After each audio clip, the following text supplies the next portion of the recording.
আসসালামু আলাইকুম প্রিয় শিক্ষার্থী, টেকনিক ইজি এডুকেশনের পক্ষ থেকে জানাই আন্তরিক শুভেচ্ছা সালাম। আশা করি তোমরা সকলেই ভালো আছো। তো বাংলাদেশ ও বিশ্ব পরিচয়ের ত্রয়োদশ অধ্যায় নিয়ে দেখো, ত্রয়োদশ অধ্যায়ের পরিবার কাঠামোর যে আমাদের টাইপ 1-এর যত এমসিকিউ আছে, তো এই এমসিকিউগুলো নিয়ে আমরা একটু আলোচনা করব।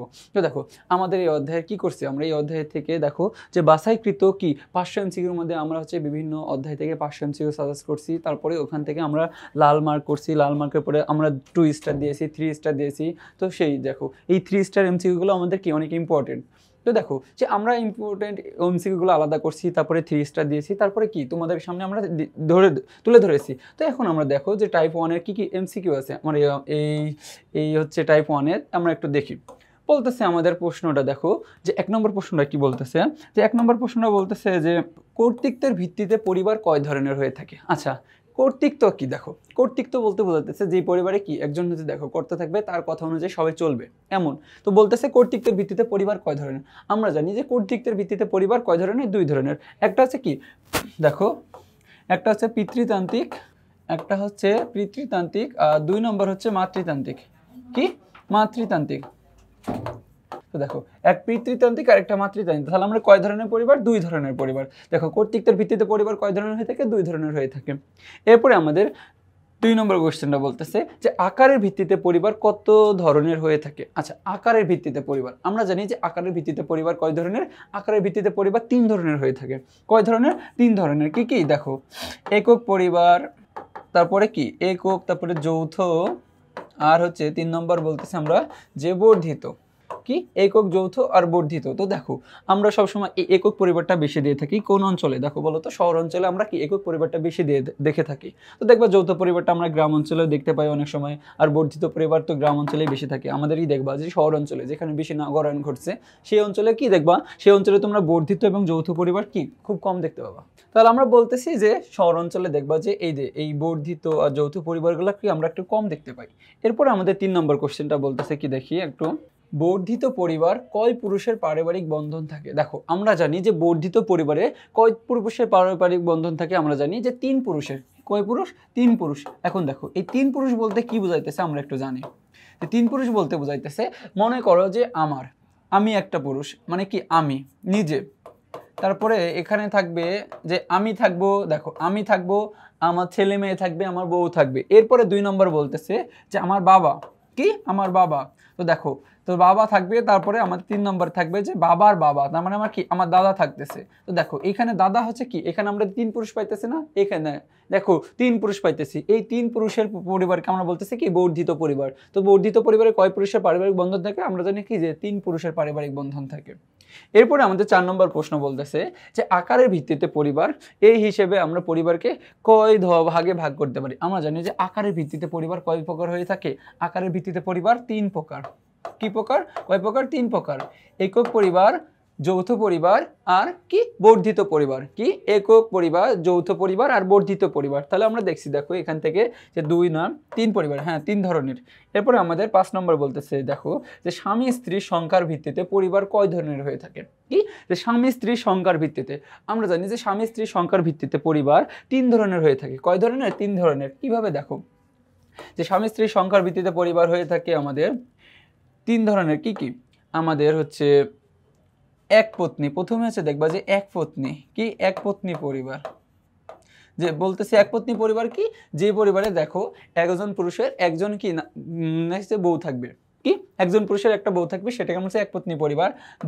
2 নম্বর বলতেছি কি বহুপত্নী পরিবার। কি? বহুপত্নী। দেখো বহুপত্নী পরিবার বলতেছে যে যে পুরুষের কি একাধিক বউ থাকবে। কি? একের অধিক। দেখো যে একের অধিক সেটাকে আমরা বলছি কি যে বহুপত্নী পরিবার। একজনের বেশি অধিক থাকবে, সেটা আমরা বলছি কি বহুপত্নী। আর আরেকটা আছে যে বহুপতি পরিবার, 3 নম্বর। কি? বহুপতি। দেখো বহুপতি, এখানে পতি বলতে স্বামী আর পত্নী বলতে আমাদের কি বোঝাইতেছে? স্ত্রী বোঝাইতেছে। ঠিক আছে, এখানে পত্নী বলতে স্বামী আর পতি বলতে স্ত্রী বোঝাইতেছে। তো দেখো এই বহুপতি বলতে বোঝাইতেছে যে একজন স্ত্রীর একাধিক স্বামী থাকবে। একজন স্ত্রী একাধিক স্বামী নিয়ে যে মানে কি ধরনের পরিবার দেখা যায় সেটাকে আমরা বলছি কি বহুপতি পরিবার। তো দেখবা যে আমাদের বাংলাদেশে এই ধরনের পরিবার দেখা যায় না, ভারতের মালাগড় উপজাতি আছে, এই মালাগড়ে দেখবা যে এই ধরনের পরিবারটা বেশি দেখা যায়, কি যে এই বহুপতি পরিবার দেখা যায়। তারপরে বলতেছে দেখো 6 নম্বর বলতেছে যে একক পরিবার কয় পুরুষে আবদ্ধ থাকে। আমরা জানি যে একক পুরুষ পরিবার হচ্ছে কি যে 2 পুরুষে আবদ্ধ থাকে। কি কয় পুরুষে? 2 পুরুষে। 2 পুরুষ বলতে কি বোঝাইতেছে দেখো, মনে করো যে আমার বাবা থাকবে, আর যে মনে করো যে আমি বিয়ে করছি, আমি থাকবো আর আমার সন্তান থাকবে। কি থাকবো? আমি থাকবো আর আমার সন্তান। তো তার এই যে এটা নিয়ে হচ্ছে যে পরিবার, সেটা আমরা বলছি কি যে 2 পুরুষে, আর 2 পুরুষ থাকে হচ্ছে কি কোন একক পরিবারে। এরপরে আমাদের 7 নম্বর বলতেছে যে বংশমর্যাদার ভিত্তিতে পরিবার কত প্রকার। দেখো বংশমর্যাদার ভিত্তিতে পরিবার কত প্রকার। আমরা জানি যে বংশমর্যাদার ভিত্তিতে হচ্ছে পরিবার 2 ধরনের হয়ে থাকে। কয় ধরনের? 2 ধরনের। কি কি? দেখো বংশমর্যাদা হচ্ছে কি একটা পিতৃপ্রধান আর একটা হচ্ছে কি মাতৃপ্রধান। কি বললাম যে বংশমর্যাদার ভিত্তিতে পরিবার 2 ধরনের, একটা হচ্ছে কি পিতৃপ্রধান আর একটা হচ্ছে কি মাতৃপ্রধান। দেখো গোত্রভিত্তিক পরিবার কয় ধরনের হয়ে থাকে। আমরা জানি যে গোত্রভিত্তিক পরিবার হচ্ছে 2 ধরনের। কয় ধরনের? 2 ধরনের। একটা হচ্ছে কি, একটা হচ্ছে অন্তর্গত, কি একটা অন্তর, আর একটা হচ্ছে কি বহির।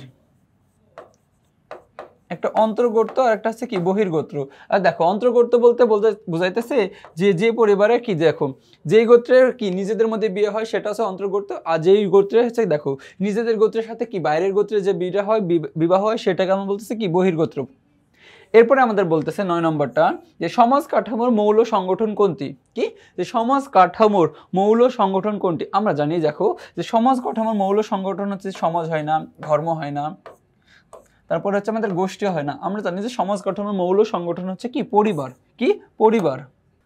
10 নম্বর প্রশ্ন বলতেছে যে পরিবার সমাজ কাঠামোর কি। দেখো আমরা জানি যে পরিবার হচ্ছে সমাজ কাঠামোর হচ্ছে কি, যে একটু আগে পড়লাম আমরা জানি যে পরিবার সমাজ কাঠামোর হচ্ছে কি মৌল সংগঠন। কি মৌল সংগঠন। আচ্ছা মৌলিক একক তো কোনোভাবে হয় না, মৌল ভিত্তিও হয় না, মৌলিক প্রতিষ্ঠান হয় না। আমরা জানি যে পরিবার হচ্ছে কি সমাজ কাঠামোর একটা হচ্ছে মৌল সংগঠন, যেখানে কি দেখবো যে অনেকজন থাকে, আমরা কি অনেকজন মিলে আমাদের একটা পরিবার হয়ে থাকি।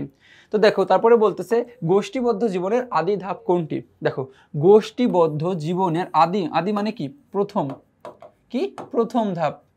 তো বলতেছে দেখো গোষ্ঠীবদ্ধ জীবনের প্রথম ধাপ হচ্ছে, আমরা জানি যে গোষ্ঠীবদ্ধ জীবনের প্রথম ধাপ হচ্ছে কি পরিবার। দেখো এই পরিবার থেকে যত কার্যাবলী সকল কিছু সংগঠিত হয়ে থাকে। কি বললাম? এই পরিবার থেকে যত ধরনের কার্যাবলী সকল কিছু হয়ে থাকে।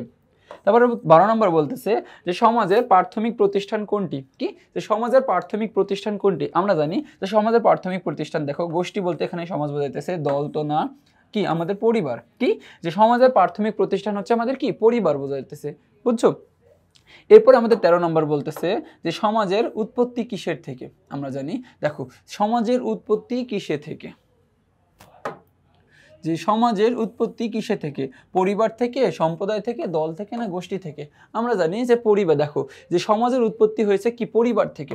কি পরিবার থেকে। মনে করো যে আমাদের পরিবার একটা পরিবারে 2 জন করে সদস্য। কতজন করে? 2 জন সদস্য, 2 জন করে। এখন মনে করো যে আমাদের একটা সমাজে অনেকগুলো পরিবার থাকে। কি থাকে? অনেকগুলো পরিবার থাকে। অনেকগুলো পরিবার নিয়ে দেখো মনে করো যে 10 থেকে 20টা পরিবার থাকলো। তো 10 থেকে 20টা পরিবারে মনে করো যে কি সর্বোচ্চ 40 থেকে 50 জন সদস্য থাকলো। তো আমরা বলতেছি কি ওই 40 থেকে 50 জন মিলে আমাদের একটা কি সমাজ গঠিত হয়েছে। তো এর বেশিও থাকতে পারে, আরও বেশিও থাকতে পারে, এমন বুঝাইতেছে।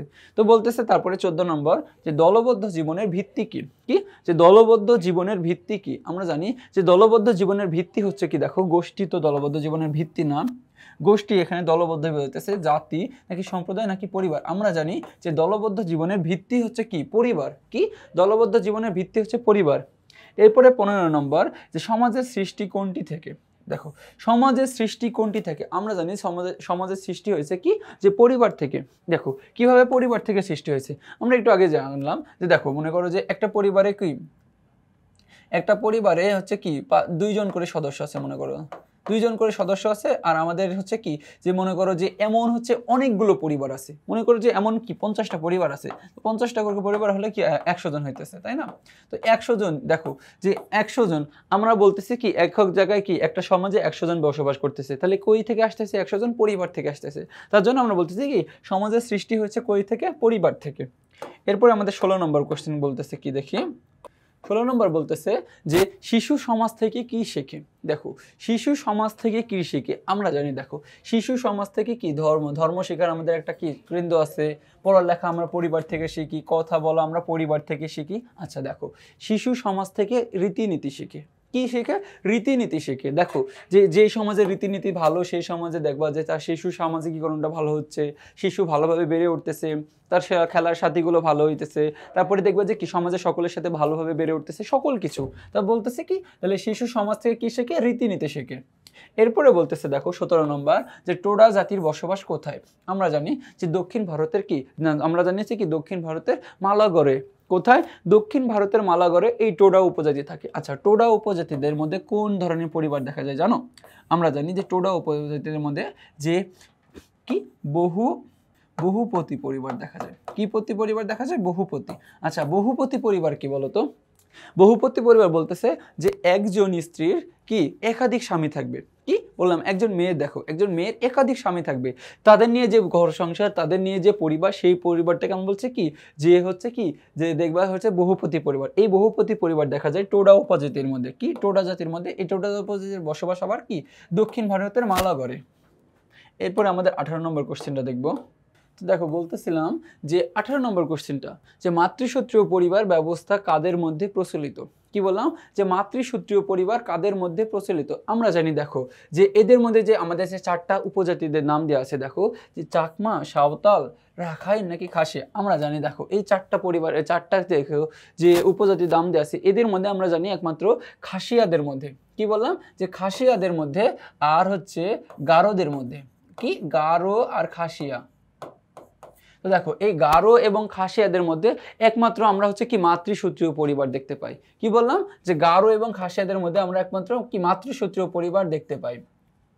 এরপরে আমাদের 19 নম্বর বলতেছে যে বহুপতি পরিবার কোন উপজাতির মধ্যে দেখা যায়। দেখো বহুপতি পরিবার কোন উপজাতির মধ্যে দেখা যায়। আমরা একটু আগে কোশ্চেনে দেখলাম যে বহুপতি। দেখো বহুপতি মানে কি যে এই যে পতি মানে আমরা বললাম যে স্বামী, পতি মানে কি? পতি মানে হচ্ছে কি স্বামী। তো এই পরিবারটা কি কোন উপজাতির মধ্যে বেশি দেখা যায়। আর বহু মানে কি অনেক, বহু মানে কি যে অনেক। তো দেখো এখানে বুঝাইতেছে যে অনেক স্বামী। তো বলতেছে দেখো একজন স্ত্রী যখন অনেকগুলো স্বামী নিয়ে মানে কি যে পরিবার গড়ে উঠেছে সেটাকে আমরা বলতেছি কি যে বহুপতি পরিবার। তো দেখো এই বহুপতি পরিবার সবচেয়ে বেশি দেখা যায় এই টোডা উপজাতির মধ্যে। কোন উপজাতির মধ্যে? টোডা উপজাতিদের মধ্যে কি এই ধরনের পরিবার বেশি দেখা যায়। তো 20 নম্বরে কি বলতেছে দেখো যে 20 নম্বরে আমরা বলতেছে যে বহুপত্নী। কি বহুপত্নী। আচ্ছা পত্নী মানে বলেছিলাম যে কি পত্নী মানে হচ্ছে কি স্ত্রী। কি পত্নী মানে স্ত্রী। আর বহু মানে তো বললাম বহু মানে কি অনেক। দেখো অনেক স্ত্রী। তো দেখো বলতেছে যে একজন স্বামী যখন অনেকগুলো স্ত্রী নিয়ে বসবাস করতেছে তাদের পরিবারকে আমরা বলতেছি কি বহুপত্নী পরিবার। তো দেখো এই পরিবারটা আমরা বেশি দেখতে পাই হচ্ছে কি রাশিয়ানদের মাঝেও না, চীনাদের মাঝেও না। দেখো ভারতীয়দের মালাগড় উপজাতিতে আমরা বললাম যে কি বহুপতি পরিবার দেখা যায়। কি বহুপতি পরিবার দেখা যায় এদের মাঝে। আর এর মধ্যে দেখো যে আফ্রিকান, কি যারা আফ্রিকান আছে এদের মধ্যে আমরা বলতেছি এদের মধ্যে দেখবা যে কি যে বহুপত্নী পরিবার। কি বহুপত্নী পরিবারটা দেখা যায় মানে কি একজন স্ত্রী, দেখো একজন কি স্বামীর অনেকগুলো স্ত্রী নিয়ে যে বসবাস পরিবার গড়ে উঠেছে সেটাকে আমরা বলছি কি বহুপত্নী পরিবার। এরপর আমাদের 21 নম্বর বলতেছে যে কোন সমাজে বিবাহ বহির্ভূত পরিবার গঠিত হয়েছে। কি দেখো কোন সমাজে বিবাহ বহির্ভূত। এখানে আগে বুঝো যে বলতেছে বিবাহ বহির্ভূত মানে কি যে বিবাহ বাদ দিয়ে। কি বলতেছে? বিবাহ বাদ দিয়ে। তো বিবাহ বাদ দিয়ে একসাথে দেখো বিবাহ বাদ দিয়ে কি তারা একত্রে বসবাস করে যে পরিবার গঠিত হয়েছিল। তখন বলতেছে কোন সমাজে দেখা যায়। আমরা জানি যে দেখো আধুনিক সমাজে এমন ধরনের পরিবার দেখা যায় না, লৌহ যুগেও না, মধ্যযুগেও না। আমাদের কি এটা হচ্ছে আদিম যুগে দেখা যায়। তো দেখো আদিম যুগে ওই সময় কি বিয়ের প্রচলন ছিল না। কি বলতেছি? আদিম যুগে ওই সময় বিয়ের প্রচলন ছিল না। তো তার জন্য কি তারা হচ্ছে দেখবা কি বিবাহ বহির্ভূত পরিবার গঠন করে ফেলেছিল। এরপরে আমাদের 22 নম্বর বলতেছে, দেখো 22 নম্বর বলতেছে যে বিবাহের পর নবদম্পতির স্ত্রী পিতৃগৃহে বসবাস করলে তাকে কি বলতেছে, কোন ধরনের পরিবার বলা হয়। আচ্ছা কথা কোশ্চেনটা আগে বুঝতে হবে। কোশ্চেনটা কি বলতেছে দেখো যে বিবাহের পর নবদম্পতি স্ত্রীর পিতৃগৃহে। কি স্ত্রীর পিতৃগৃহে। আচ্ছা স্ত্রীর যদি পিতৃগৃহে বসবাস করে দেখো সেটাকে আমরা আমরা বাংলা ভাষায় একটা বলি যে ঘর জামাই। কি যে ঘর জামাই। দেখো দেখো যে বসবাসের ভিত্তিতে আমরা বলতেছিলাম যে পরিবার হচ্ছে কি তিন ধরনের হয়ে থাকে, কি তিন ধরনের হয়ে থাকে। দেখো একটা হচ্ছে কি একক বাস, নয়াবাস হচ্ছে পিতৃবাস, মাতৃবাস, আর একটা কিছু কি নয়াবাস ছিল। আচ্ছা পিতৃবাস মানে কি যে বিবাহের পর যদি কি দেখো বিবাহের পর নবদম্পতি যদি কি পিতৃগৃহে বসবাস করে সেটাকে আমরা বলছি পিতৃবাস পরিবার। আর বিবাহের পরে যখন কি নবদম্পতি কি স্ত্রীর পিতৃগৃহে বসবাস করে সেটাকে আমরা বলছি কি মাতৃবাস পরিবার। দেখো সেই অনুপাতে আমরা এটাকে বলতেছি কি দেখো মাতৃবাস পরিবার। আচ্ছা পিতৃসূত্রীয় মানে কি পিতার বংশমর্যাদা যে বেড়ে ওঠে সেটাকে বলছে পিতৃসূত্রীয়। আর মাতৃসূত্র মানে কি মাতার। আর পিতৃবাস মানে কি যে পিতার গৃহে বসবাস করা বিবাহের পরে। তো এর মধ্যে আছে আমাদের কি মাতৃবাস বলতেছে। দেখো যে বিবাহের পর নবদম্পতি স্ত্রীর পিতৃগৃহে বসবাস করবে, মানে কি যে স্ত্রীর মায়ের মানে পিতার গৃহে যে বসবাস করে সেটাকে হচ্ছে ঘর জামাই বলতেছে। তো এই ধরনের পরিবার দেখা যায় কি মাতৃবাসে। দেখো 23 নম্বর বলতেছে যে বাংলাদেশের ক্ষুদ্র জাতিসত্তা খাসিয়া এবং গারোদের মধ্যে কি খাসিয়া এবং গারোদের মধ্যে কোন ধরনের পরিবার দেখা যায়। দেখো এই যে খাসিয়া এবং গারো আছে, এই দেখো আমরা একটু আগে বলেছিলাম যে এই দুইটা উপজাতির পরিবার দেখা যায় কি মাতৃতান্ত্রিক পরিবার। এই দুইটা পরিবার কি তান্ত্রিক পরিবার? মাতৃতান্ত্রিক। দেখো আমাদের বাংলাদেশে দেখো যে যত হচ্ছে কি যে ক্ষুদ্র জাতি গোষ্ঠী আছে, কি ক্ষুদ্র জাতিসত্তা আছে, দেখো সে ক্ষুদ্র নিগোষ্ঠী আছে। এই ক্ষুদ্র নিগোষ্ঠীদের যে এই দুইটার মধ্যে এই যতগুলো আছে তার মধ্যে হচ্ছে কি খাসিয়া এবং গারোদের মধ্যে যে মাতৃসূত্রীয় পরিবার দেখা যায়, কি যে মাতৃতান্ত্রিক পরিবার দেখা যায়। তাহলে দেখো এখানে পিতৃতান্ত্রিক না, বহুপত্নী না, বহুপতি না, যে মাতৃতান্ত্রিক। তো 24 নম্বরে কি বলতেছে দেখো যে খাসিয়া এবং গারো পরিবারের প্রধানকে, কি বললাম যে খাসিয়া এবং গারো পরিবারের প্রধানকে। তো দেখো এই দুইটা জিনিস আগে বুঝতে হবে আমাদের, এই দুইটা পরিবার যে এই গারো এবং খাসিয়াদের মধ্যে কোন ধরনের পরিবার দেখা যায়। আমরা জানি এই গারো এবং খাসিয়াদের মধ্যে কি মাতৃসূত্রীয়, কি মাতৃসূত্রীয় অথবা কি মাতৃতান্ত্রিক। কি বললাম? মাতৃসূত্রীয় অথবা কি বললাম যে মাতৃতান্ত্রিক, কি মাতৃসূত্রীয় অথবা মাতৃতান্ত্রিক। যেহেতু দেখো মাতৃসূত্রীয় এবং মাতৃতান্ত্রিক পরিবার দেখা যায় তার জন্য আমরা বলতেছি কি পরিবারের প্রধান হচ্ছে কি মাতা হবে, কি হবে? মাতা হবে। এরপরে আমাদের বলতেছে 25 নম্বর, দেখো যে ঘর জামাই কোন পরিবারের সঙ্গে সম্পর্কিত। আমরা জানি দেখো যে ঘর জামাই কোন পরিবারের সঙ্গে। আচ্ছা অনুলোম পরিবার কি? দেখো যে উঁচু আমরা জানি যে উঁচু পরিবারে দেখো অনুলোম বলতে বোঝাইতেছে এমন একটা পরিবার যেখানে কি পাত্র থাকবে উচ্চ বংশ, পাত্রী থাকবে নিম্ন বংশ, তাদের মধ্যে যে পরিবারটা সেটাকে হচ্ছে অনুলোম পরিবার। প্রতিলোমে হচ্ছে কি থাকবে তার উল্টো থাকবে নয়বাস, মানে কি যে স্বামী স্ত্রী। দেখো স্বামী স্ত্রী বিবাহের পর দেখো পিতৃগৃহে এবং মাতৃগৃহে কোনো জায়গায় বসবাস না করে যখন নতুনভাবে বসবাস শুরু করে সেটাকে হচ্ছে নয়বাস। তাহলে দেখো ঘর জামাই আমরা দেখতে পাই কি মাতৃবাস পরিবারে, কি যে মাতৃবাস বলতেছে যে মাতৃবাস পরিবারকে বলা হয় কিভাবে পরিবার। দেখো কিভাবে যে স্বামী স্ত্রী বসবাসে মানে বিবাহের পর যখন কি স্বামী স্ত্রী বিবাহের পর যদি কি যে স্ত্রীর পিতৃগৃহে বসবাস করে, কি বললাম যে জামাই যদি স্ত্রীর পিতৃগৃহে যাই বসবাস করে সেটাকে আমরা বলছি কি মাতৃবাস পরিবার। এটা হচ্ছে কি ঘর জামাই। দেখো এটাকে বলতেছে কি ঘর জামাই। এরপরে আমাদের 26 নম্বরে বলতেছে যে হেমার তার মায়ের বংশ পরিচয়ে পরিচিত। আচ্ছা এখান থেকে আমরা বুঝতেই পারতেছি দেখো যে বলতেছে হেমার তার মায়ের বংশ পরিচয়ে পরিচিত। আচ্ছা আমরা কোন ধরনের পরিবারে মায়ের বংশ পরিচয় দেখতে পাই? যে মাতৃসূত্রীয়, কি যে দেখো মাতৃসূত্রীয় পরিবারে। তারপরে বলতেছে এবং সে তার মায়ের সম্পত্তির উত্তরাধিকার অর্জন করে। আমরা জানি দেখো গারো এবং খাসিয়ারা যে তার মায়ের হচ্ছে কি সম্পত্তি অর্জন করে মেয়েরা। এবং বলতেছে কি হেমার পরিবার কোন ধরনের পরিবার। আমরা জানি দেখো হেমার পরিবার এখানে কি যে মাতৃসূত্রীয় পরিবার। এক পত্নী মানে কি একজন স্ত্রী, কি একজন স্ত্রী থাকবে একজন পুরুষের। তারপরে বহুপত্নী মানে কি যে একজন পুরুষের অনেকগুলো স্ত্রী থাকবে। আর পিতৃসূত্রীয় মানে কি যে পরিবারে কি পিতা প্রধান। আর তার মানে কি আমাদের মাতৃসূত্রীয় পরিবার। এটা 27 নম্বর বলতেছে যে কোন পরিবার ব্যবস্থায় বংশ পরিচয় পুরুষ দ্বারা নির্ধারিত হয়। কি দেখো যে কোন পরিবার ব্যবস্থায় বংশ পরিচয় পুরুষ দ্বারা নির্ধারিত হয়। আমরা জানি মাতৃতান্ত্রিকে দেখো যে মাতার হচ্ছে পরিচয়ে বড় হয়ে ওঠে।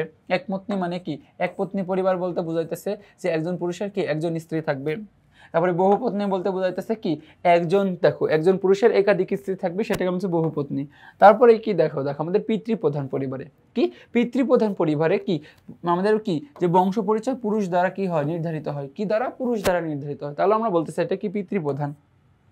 এরপরে আমাদের 28 নম্বর বলতেছে যে 28 নম্বর পরিবারটা যে দেখো কোন মাপকাঠির ভিত্তিতে পরিবারকে পিতৃপ্রধান এবং মাতৃপ্রধান হিসেবে ভাগ করা যায়, কি যে কোন মাপকাঠির ভিত্তিতে। এখানে দেখো আকারের ভিত্তিতে আমরা জানি পরিবার হচ্ছে কি 3 প্রকার। কয় প্রকার? 3 প্রকার। আকারের ভিত্তিতে পরিবার 3 প্রকার, কি কি? একক পরিবার, যৌথ পরিবার, বর্ধিত পরিবার। পাত্রপাত্রী নির্বাচনের ভিত্তিতে পরিবার কয় প্রকার? আমরা জানি পাত্রপাত্রী নির্বাচনের ভিত্তিতে পরিবার 3 প্রকার। কি দেখো পাত্রপাত্রী নির্বাচনের ভিত্তিতে পরিবার হয়ে থাকে 3 প্রকার, কি এবং একক বা দেখো মাতৃবাস, পিতৃবাস, নয়বাস। কর্তৃত্বের ভিত্তিতেও পরিবার 2 প্রকার। কি কর্তৃত্বের ভিত্তিতে? একটা হচ্ছে কি পিতৃসূত্রীয়, একটা মাতৃসূত্রীয়। একটা পিতৃপ্রধান একটা মাতৃপ্রধান। তাহলে বলতেছে কোন মাপকাঠির ভিত্তিতে পরিবারকে পিতৃপ্রধান এবং মাতৃপ্রধান হিসেবে দেখা হয়। দেখো এখানে আমাদের বংশমর্যাদার ভিত্তিতে, কি বংশমর্যাদার ভিত্তিতে। দেখো পিতৃপ্রধান পরিবারে কি থাকে? পিতা হচ্ছে কি প্রধান থাকে। আর মাতৃপ্রধান পরিবারে কি থাকে? মাতা প্রধান থাকে। এই মাতৃপ্রধান পরিবার কাদের বেশি দেখা যায়? গারো এবং খাসিয়াদের মধ্যে। এরপরে আমাদের বলতেছে 19 নম্বর যে গ্রামে সাধারণত কোন ধরনের পরিবার বেশি দেখা যায়। আমরা জানি যে গ্রামে কোন ধরনের পরিবার বেশি দেখা যায়। দেখো গ্রামে একপত্নী পরিবার, আমরা জানি একপত্নী পরিবার শহরে বেশি দেখা যায়, একক পরিবারও শহরে বেশি দেখা যায়। বহুপত্নী পরিবার আমাদের কি যে খুব অল্প পরিমাণে দেখা যায় আমাদের দেশে। আর যৌথ পরিবারটা গ্রামে সবচেয়ে বেশি দেখা যায়। কি বললাম? যে এই যৌথ পরিবারটা আমাদের গ্রামে সবচেয়ে বেশি দেখা যায়। এরপরে আমাদের 30 নম্বর কোশ্চেনে বলতেছে যে দাদা, কি যে দাদা, দেখো দাদা, বাবা, নাতি, 3 প্রজন্ম, তাদের স্ত্রী, কি তাদের স্ত্রী, ভাই।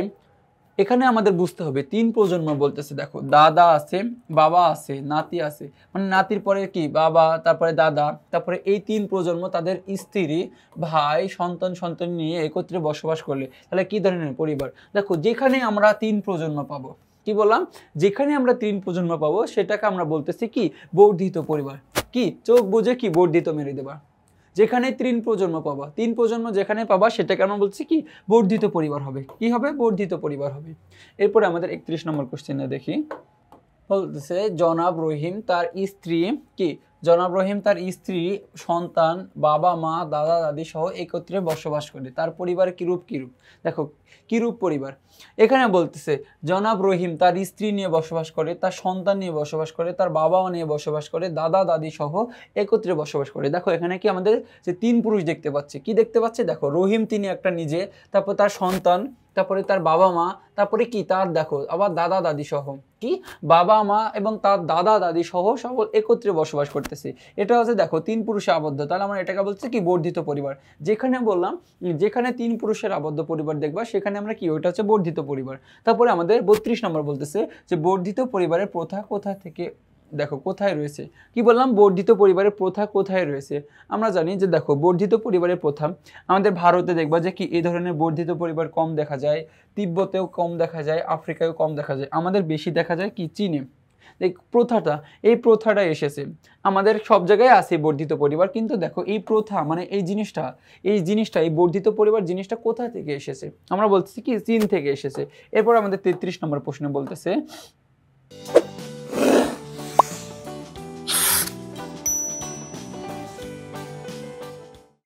কোন ধরনের পরিবার বৃদ্ধি পরিবার। দেখো বৃদ্ধ পিতামাতার মধ্যে নিরাপত্তার অভাব দেখা যায়। বলতেছে কোন ধরনের পরিবার বৃদ্ধি পায় বৃদ্ধ পিতামাতার মধ্যে নিরাপত্তার অভাব দেখা দেয়। বলতেছে দেখো এখানে একক নাকি পিতৃবাস নাকি মাতৃবাস নাকি নয়াবাস। তো দেখো আমরা বলতেছি দেখো যে নয়াবাস পরিবারটা কেমন। আচ্ছা নয়াবাস পরিবারটা মানে আমরা বলছিলাম দেখো যে বিবাহের পর, কি বললাম যে বিবাহের পর স্বামী স্ত্রী যে দেখো যে পিতৃগৃহ না মাতৃগৃহ না নতুন কোনো জায়গায় বসবাস করতেছে সেটাকে আমরা বলছি কি নয়াবাস পরিবার। নয়াবাস পরিবারে দেখো যে তারা হচ্ছে কি পিতার গৃহে বসবাস করতেছে না, মাতার গৃহে বসবাস করতেছে না, তারা হচ্ছে কোথায় চলে যাচ্ছে নতুন কোনো জায়গায়। যখন নতুন কোনো জায়গায় চলে যাইতেছে দেখো বৃদ্ধ পিতামাতাকে আর দেখতেছে না। তারা যখন বৃদ্ধ পিতামাতাকে দেখতেছে না তখন তাদের মধ্যে কি নিরাপত্তার অভাব দেখা দিতেছে। এরপর আমাদের 34 নম্বর প্রশ্ন বলতেছে যে শহরে চাকরিজীবীদের মধ্যে কোন ধরনের পরিবার বেশি দেখা যায়।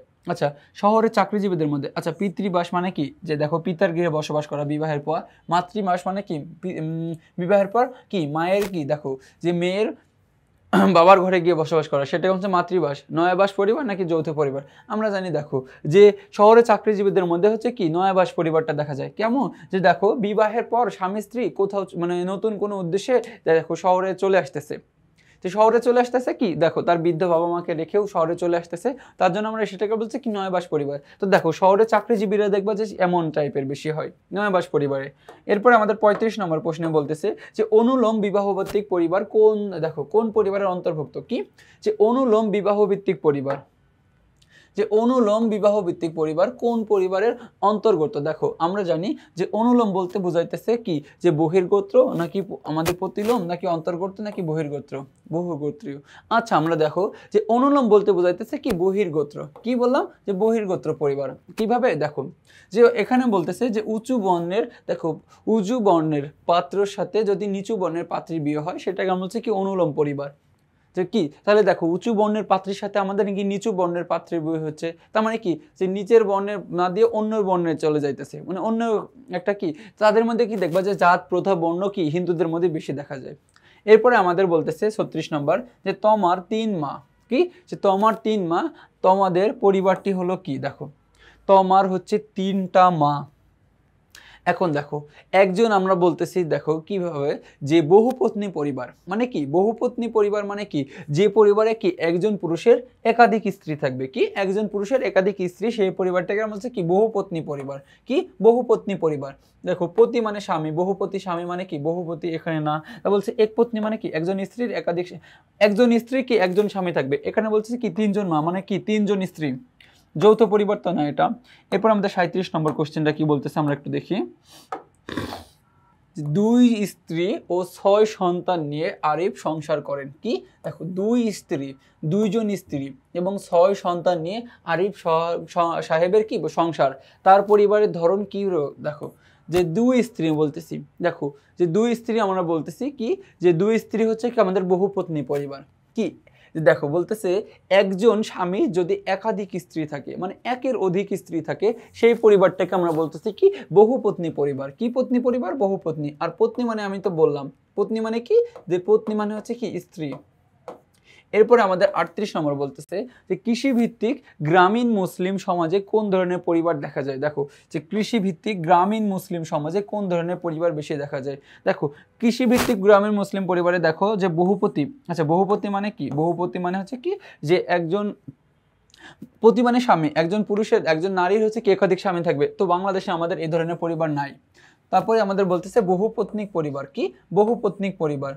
আচ্ছা বহুপত্নিক পরিবার মানে কি দেখবা যে একজন হচ্ছে কি স্বামীর, একজন স্বামীর একাধিক স্ত্রী থাকবে, তো এই পরিবারটা আমরা কি যে মুসলিম সমাজে দেখতে পাই, কি বললাম যে গ্রামীণ মুসলিম সমাজে এই পরিবারটা দেখতে পাই। এরপরে আমাদের 39 নম্বর কোশ্চেনে কি বলতেছে এক্সিমকো, দেখো এক্সিমকো উপজাতি ও আফ্রিকান নিগ্রোদের সমাজে কোন ধরনের পরিবার দেখা যায়। কি এক্সিমকো উপজাতি এবং আফ্রিকান নিগ্রোদের মধ্যে কোন ধরনের পরিবার দেখা যায়। তো দেখো বহুপতি পরিবার, আচ্ছা বহুপতি মানে কি বললাম যে একজন স্বামীর, দেখো যে একজন স্ত্রী একাধিক স্বামী থাকবে এটা দেখা যায় নাকি কি বহুপত্নিক পরিবার দেখা যায়। আচ্ছা দেখো যে আমরা দেখো এইটা পরিবারটা দেখলাম যে ভারতের টোডা উপজাতিদের মধ্যে মাতৃপ্রধান মানে কি যে পরিবারে মাতা প্রধান আর মাতৃবাস মানে কি দেখো বিবাহের পর কি যে স্ত্রীর পিতৃগৃহে বসবাস করা সেটাকে হচ্ছে কি মাতৃবাস পরিবার, তাহলে এটা দেখা যায় আমাদের দেখো বহুপত্নিক পরিবার কোথায় এক্সিমকো উপজাতি ও আফ্রিকান নিগ্রোদের মধ্যে। আফ্রিকান নিগ্রোদের মধ্যে দেখবো যে বহুপত্নিক পরিবার দেখা যায় যে একজন কি স্বামীর একাধিক স্ত্রী থাকতে পারে, সেই পরিবারটাকে বলছে কি যে দেখো সেই পরিবারটা হচ্ছে কি বহুপত্নিক পরিবার। তারপরে বলতেছে 40 নম্বর যে বিশ্বে কোন পরিবার অধিক দেখা যায়। কি বললাম যে বিশ্বে কোন পরিবার অধিক দেখা যায়, যে দেখো দ্বিপত্নী পরিবার আমরা বিশ্বে বেশি দেখি না, বহুপত্নীও দেখি না, বহুপতিও দেখি না, আমরা দেখি সবচেয়ে কি একপত্নী পরিবার, যে কি একজন স্বামীর একজন স্ত্রী থাকবে, তো এই পরিবারটা আমরা বিশ্বের সবচেয়ে বেশি দেখে থাকি। কি বললাম যে একজন স্বামীর একজন স্ত্রী থাকবে, এইটা হচ্ছে কি আদর্শ পরিবার, এই পরিবারটাকে আমরা সব জায়গায় দেখে থাকি। এরপরে আমাদের 41 নম্বর প্রশ্ন কি বলতেছে যে আদর্শ পরিবার বলতে কোন পরিবারকে বোঝায়। কি বললাম যে আদর্শ পরিবার বলতে কোন পরিবারকে বোঝায়, বলতেছে একপত্নী, প্রতিলোম নাকি অনুলোম নাকি বহুপত্নী। তো দেখো এর মধ্যে প্রতিলোম বলতে বোঝাইতেছে কি, দেখো যে প্রতিলোম মানে কি যে উঁচু বর্ণের পাত্রীর সাথে নিচু বর্ণের পাত্র, কি বললাম উঁচু বর্ণের পাত্রীর সাথে নিচু বর্ণের পাত্র যাদের বিয়ে হয় সেটা হচ্ছে প্রতিলোম। আর অনুলোম বলতে কি যে অনুলোম হচ্ছে কি যে উঁচু বর্ণের পাত্রের সাথে নিচু বর্ণের পাত্রী, সেটা হচ্ছে অনুলোম। আর বহুপত্নী মানে কি যে দেখো বহুপত্নী মানে কি একজন স্ত্রীর একাধিক স্বামী থাকবে, সেটা হচ্ছে কি বহুপত্নী পরিবার। তো দেখো আদর্শ পরিবার, এগুলো কোনো আদর্শ পরিবারের উদাহরণ না, আমাদের উদাহরণ হচ্ছে কি একপত্নী পরিবার, কি যে একজন স্বামীর একটা স্ত্রী থাকবে, কি একজন স্ত্রী থাকবে, সেটা হচ্ছে কি আমাদের আদর্শ পরিবার। তো 42 নম্বর কোশ্চেনে কি বলতেছে, আমাদের দেশের শহর অঞ্চলের অধিকাংশ পরিবার কোন ধরনের পরিবার। দেখো যে আমাদের বলতেছে কি শহর অঞ্চলে, কি যে শহর অঞ্চলে কোন ধরনের পরিবার দেখা যায়। আচ্ছা শহর অঞ্চলে দেখবা যে বললাম যে নয়াবাস পরিবার, দেখবা নয়াবাস মানে কি যে একজন স্ত্রী একজন স্বামী নিয়ে তার বিবাহের পরে তারা অন্য জায়গায় চলে আসে। তো দেখবা যে এখানে যে বর্ধিত পরিবার মানে কি যে অনেকগুলো 3 পুরুষের আবদ্ধ পরিবার থাকবে। যৌথ মানে কি যে মা বাবা থাকবে, তারপরে কি থাকবে দাদা দাদি থাকবে, তারপরে আমি থাকবো, এইখানে এই পরিবার বলতেছে। আর বহুপতি পরিবার মানে কি যে কি একজন স্ত্রী একাধিক স্বামী থাকবে, এই পরিবারটি দেখো এইগুলো শহর অঞ্চলে দেখা যায় না, আমাদের অনু পরিবার দেখা যায়। অনু বা একক পরিবার, কি বললাম যে অনু বা একক পরিবার দেখা যায় আমাদের কি পরিবারে সবচেয়ে বেশি, আমাদের হচ্ছে কি শহর অঞ্চলে। এরপর আমাদের 43 নম্বরে এখানে কি একটা বলতেছে দেখো যে একটা দিয়েছে অন্তর্গত বহির্গত প্রতিলোম অনুলোম। তো দেখো এইটা এখানে বলতেছে এই যে এই চিহ্নিত স্থানে কি হবে, যে আমরা হচ্ছে একটু দেখি অপশনগুলো কি বলতেছে। প্রশ্নবোধক চিহ্নের সাথে সম্পৃক্ত পরিবার কোনটি, কি বললাম যে প্রশ্নবোধক চিহ্নের সাথে সম্পৃক্ত পরিবার কোনটি। আচ্ছা আকারের ভিত্তিতে পরিবার, আকারের ভিত্তিতে পরিবার 3 প্রকার, কয় প্রকার 3 প্রকার দেখবা, একক পরিবার, যৌথ পরিবার, কি আর হচ্ছে কি বর্ধিত পরিবার। তো দেখো এরপরে আছে আমাদের স্বামী স্ত্রী সংখ্যার ভিত্তিতে পরিবার, স্বামী স্ত্রী সংখ্যার ভিত্তিতে পরিবারও আমাদের 3 প্রকার হয়ে থাকে। তারপর আমাদের বলছে দেখো এই যে পাত্র পাত্রী নির্বাচনের ভিত্তিতে, কি বললাম এটা হচ্ছে আমাদের পাত্র পাত্রী নির্বাচনের ভিত্তিতে এই পরিবারটা হচ্ছে আমাদের 2 প্রকার হয়ে থাকে, একটা অন্তর্গত একটা বহির্গোত্র, কি বললাম একটা অন্তর্গত আর একটা বহির্গোত্র। আবার থাকে দেখবা অন্তর্গতের মধ্যে অনুলোম আর বহির্গোত্রের মধ্যে কি থাকে প্রতিলোম, অনুলোম প্রতিলোমও আছে। তাহলে কি আমরা বলতেছি পাত্র পাত্রী নির্বাচনের ভিত্তিতে। এরপরে আমাদের 44 নম্বর কোশ্চেনে কি বলতেছে, 40 নম্বরে বলতেছে স্বামী স্ত্রীর সংখ্যার ভিত্তিতে পরিবার হলো কোনগুলো। দেখো স্বামী স্ত্রীর সংখ্যার ভিত্তিতে এক পত্নী, বহুপত্নী নাকি বহুপতি, কি স্বামী স্ত্রীর সংখ্যার ভিত্তিতে পরিবার। দেখো স্বামী স্ত্রীর সংখ্যার ভিত্তিতে আমরা বলতেছি কি পরিবার 3 ধরনের হয়ে থাকে, এক পত্নী, বহুপত্নী, বহুপতি। তাহলে আমরা বলতেছি 1 2 ও 3। তারপরে আমাদের 45 নম্বর বলতেছে যে অনুপরিবারের বৈশিষ্ট্য, কি বললাম যে অনুপরিবারের বৈশিষ্ট্য। অনু মানে কি একক পরিবার, অনু মানে হচ্ছে কি একক, যে একজন স্বামী এবং একজন স্ত্রী নিয়ে যে পরিবার সেটা হচ্ছে স্বামী যে অনু পরিবার। যে এই পরিবারে 2 পুরুষে আবদ্ধ, কি এই পরিবারে 2 পুরুষে আবদ্ধ থাকে। দেখো এই পরিবেশে কি থাকলে 2 পুরুষ আবদ্ধ থাকে কেমন, দেখো যে আমি নিজে আর আমার হচ্ছে কি আমি নিজে আর হচ্ছে আমার ছেলে, কি বললাম আমি নিজে এবং আমার ছেলে অথবা কি সন্তান। তারপর দেখো শহর অঞ্চলে বেশি দেখা যায়, আমরা একটু আগে পড়লাম যে একক পরিবার শহর অঞ্চলে বেশি দেখা যায়। তারপরে বলতেছে উন্নত দেশগুলিতে এই প্রথা প্রচলিত, আমরা জানি যে কি বিশ্বের সবচেয়ে কি এই অনু পরিবার বা একক পরিবার সবচেয়ে বেশি দেখা যায়। তাহলে কি আমরা উত্তর বলতেছি কি 1 2 ও 3।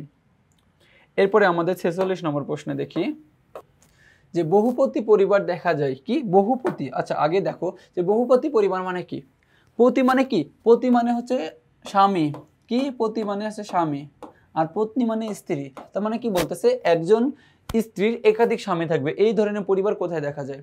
দেখো বলতেছে তিব্বতে নাকি দক্ষিণ ভারতের মালাগড়ে নাকি এক্সমিঙ্কোদের মধ্যে। দেখো এক্সমিকোদের মধ্যে আমরা জানলাম যে কি অন্য ধরনের পরিবার দেখা যায়, এখানে তিব্বত আর হচ্ছে দক্ষিণ ভারতের মালাগড় উপজাতি। দেখো দক্ষিণ ভারতের মালাগড় উপজাতির মধ্যে কি আমাদের এই বহুপতি পরিবারটা দেখা যায়। আচ্ছা আমাদের এখানে একটা উদ্দীপক আছে, দেখো উদ্দীপকটি পড়ে 47 এবং 48 নম্বর প্রশ্নের উত্তর দিতে বলতেছে। তো আমরা উদ্দীপকটা একটু পড়ি যে রমিজের পরিবারের সদস্য সংখ্যা কয়জন, 10 জন। আচ্ছা এই 10 জন থেকে আমরা বুঝতে পারতেছি একটা কিছু, দেখো দাদা দাদি এবং এক চাচা ছেলে মেয়ে সহ তারা সবাই একসাথে বসবাস করে।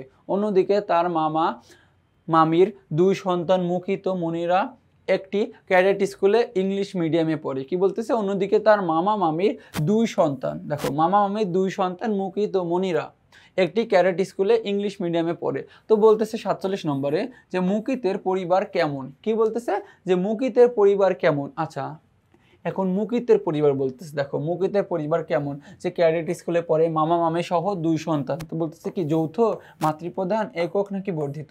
তো এখানে আমরা বলতেছি দেখো যে এখানে হচ্ছে এই পরিবারটা হচ্ছে আমাদের কি একক পরিবার। দেখো একক পরিবার মানে কি, যে দেখো যে তার স্বামী স্ত্রী এবং সন্তান নিয়ে যে পরিবারটা গঠিত হয় সেই পরিবারটাকে আমরা হচ্ছে কি একক পরিবার বলতেছি। এরপরে আমাদের 48 নম্বর কোশ্চেনটা বলতেছে যে উদ্দীপকের রমিজ সম্পর্কে বলা যায়। আচ্ছা, উদ্দীপকের রমিজ উপরে সম্পর্কে, উপরে যে প্রথম ব্যক্তিটা ছিল সে যৌথ পরিবারে বসবাস করে। হ্যাঁ, দেখো তার পরিবারের সদস্য সংখ্যা কতজন, 10 জন ছিল। যে একটা যৌথ পরিবারে বসবাস করে, বলছে তার পরিবার আলাদা থাকে। আচ্ছা, তার পরিবার তো আলাদা থাকে না, তারা তো একত্রে বসবাস করে বললো, তাহলে এখানে এটা হইতেছে না।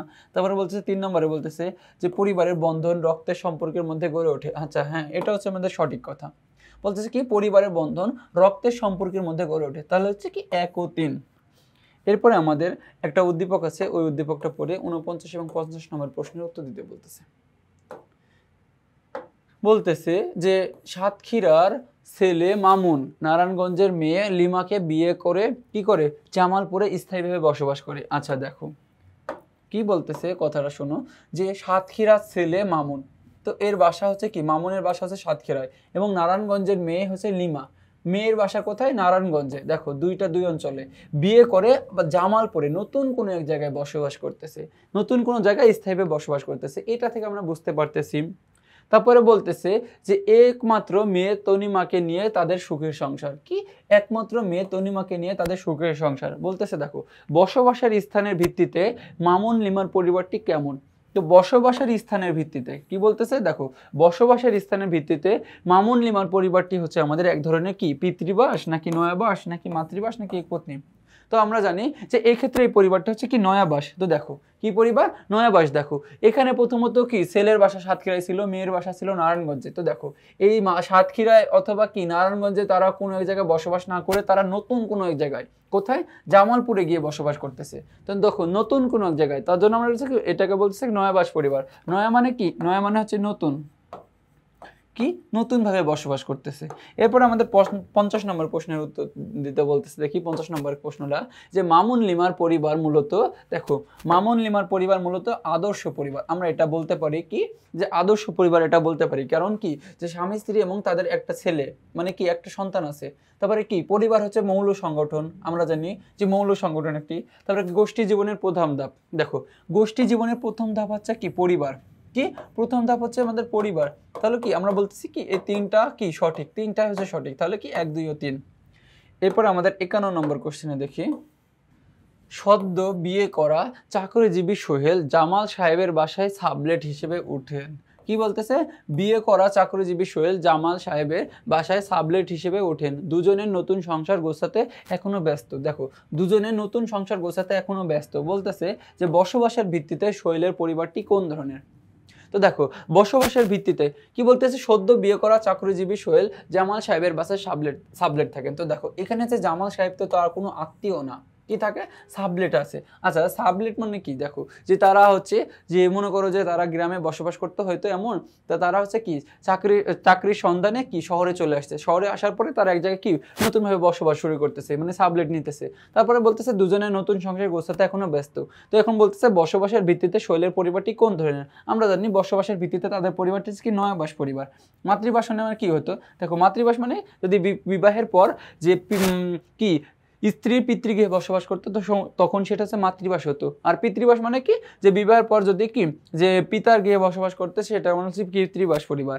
আর এক পত্নী পরিবার মানে কি, যে একজন স্ত্রী কি একটা পত্নী থাকবে, একজন স্বামী থাকবে, একজন হচ্ছে কি কি একজন স্বামীর একজন স্ত্রী থাকবে, সেটাকে আমরা বলছি কি এক পত্নী পরিবার। এরপরে আমাদের 52 নম্বর প্রশ্নে কি বলতেছে, দেখো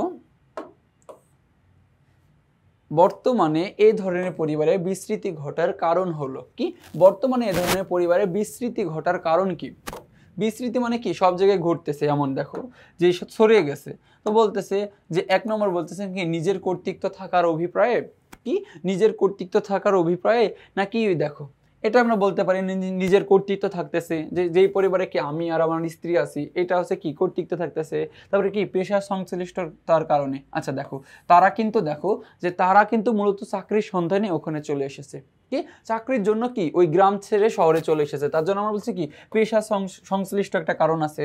তারপরে আমরা বলছি কি আর্থিক অসচ্ছলতার জন্য। আচ্ছা, এমন তো না যে আর্থিক অসচ্ছলতার জন্য, মনে করো যে কি তারা সহজে থাকতে ভালো লাগে তখন শহরে চলে আসতেছে, তাহলে কি এটাকে আর্থিক অসচ্ছলতা না, আর্থিক অসচ্ছলতা বলা যায় না। কারণ বলছে কি 1 ও 2।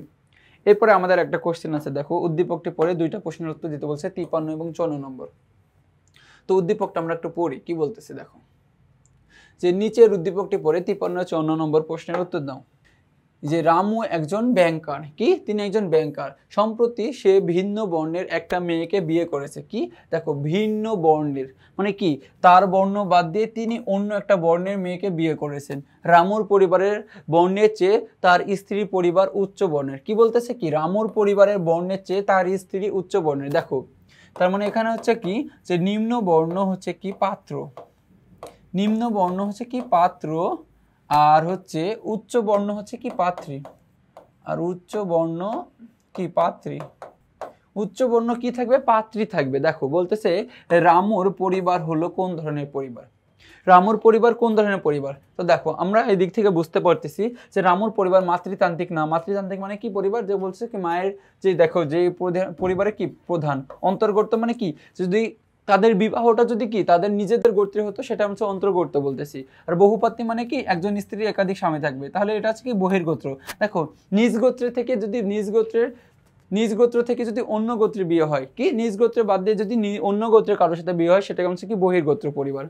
তো 54 নম্বর কোশ্চেনটা কি বলতেছে দেখো, যে রামুর অন্য বর্ণের মেয়েকে বিবাহ করাকে বলা হয় কি। দেখুন কি বললাম যে বিবাহ করাকে বলা হয় কি যে রামু, দেখো রামু ছিল হচ্ছে কি নিচু বর্ণের, কি ছিল রামু নিচু বর্ণের, কিন্তু কি যে মেয়েকে বিয়ে করে সেই মেয়ে আবার ছিল হচ্ছে কি উঁচু বর্ণের। তো দেখো আমরা বলতেছি যখন উঁচু বর্ণের পাত্রী এবং নিচু বর্ণের পাত্র তখন যাদের মধ্যে যে বিয়ে হয় সেটাকে আমরা বলছি কি প্রতিলোম, কি প্রতিলোম বলতেছি। দেখো প্রতিলোম মানে কি যে উচ্চ বর্ণের পাত্রী এবং নিম্ন বর্ণের হচ্ছে কি পাত্র।